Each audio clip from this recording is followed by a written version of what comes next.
Kung sino ka ngayon, ikaw ang pumili niyan sa buhay mo. Huwag mong sisihin ng ibang tao. Kung naging successful ka ngayon is because of your right choices. Kung may struggle ka ngayon at kinain ka ng struggle mo, that is your choice. Hindi pwedeng sisihin mo kasi kaya naging ganito ako, broken family ako, pinagalitan ako ni pastor, kinukondem ako ng church.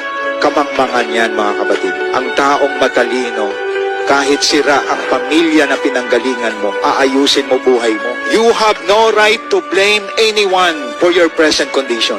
Immature ang tao at irresponsable kapag sinisisi mo ang lahat sa pagkalugmok mo sa buhay mo. That is your choice. Hindi nagkulang ang Diyos sa atin.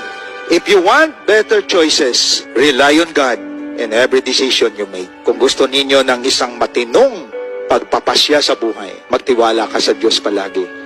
Ibaba mo yung yabang mo, yung pride mo. Rely on God to lead you in the right direction.